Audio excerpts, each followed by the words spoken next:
টালিগঞ্জের মোড় এভিনিউয়ে এক মহিলাকে মারধর করে মুখে কাপড় বেঁধে সোনা দানা লুট করে চম্পট দিয়েছে ডাকাত দল। প্রাথমিকভাবে জানা গিয়েছে আক্রান্ত মহিলার বয়স 50 বছর।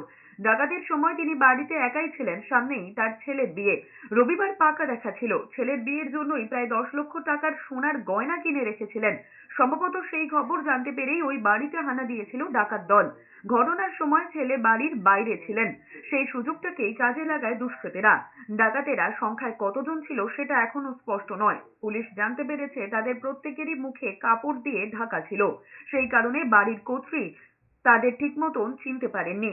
তবে রাস্তার সিসিটিভি ফুটেজ দেখে ডাকাতদের শনাক্তকরণের চেষ্টা করছে পুলিশ। এর সঙ্গে স্থানীয় কেউ জড়িত কিনা সেটাও খতিয়ে দেখা হচ্ছে বলে পুলিশ জানিয়েছে। মহিলার দেওয়া বিবরণ অনুযায়ী বাড়ির গেট খুলতেই ডাকাতেরা আচমকা ঘরের মধ্যে ঢুকে পড়ে তাকে পিছন থেকে সজোরে ধাক্কা মারে। তাল সামলাতে না পেরে তিনি মেঝেতে ছিটকে পড়েন। তাতে তিনি সাময়িকভাবে হতভম্ব হয়ে পড়েন। সেই সময় কয়েকজন মিলে তার হাত ও মুখ কাপড় দিয়ে বেঁধে ফেলে।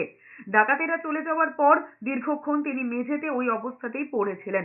এক প্রতিবেশী এসে তাকে দেখতে পান। খবর পেয়ে রিজেন্ট পার্ক থানার পুলিশ ঘটনাস্থলে আসে। বাইরে থেকে ঘরে ঢুকেছি আর ওরাও আমার সঙ্গে সঙ্গে ঢুকেছে। ঢুকেই ঘুরে যখন তাকিয়েছে আমার টেবিলের উপরে কাচের প্লেটগুলো ছিল, ওটা আমার হাতে নেওয়া ছিল। ওটা ঘুরেই আমাদের দেখে আমি ভয় পেয়ে ফেলে দিয়েছি।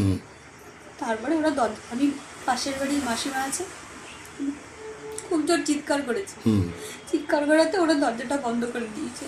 তারপরেই আমাকে বলছে যে চাবিটা আর কি আছে, গ্যাস চাবি দাও, ছুরি দেখিয়েছে। তারপরে গিয়ে আমাকে দিয়ে সব আলমারি টালমারি এগুলো সব খুলিয়েছে।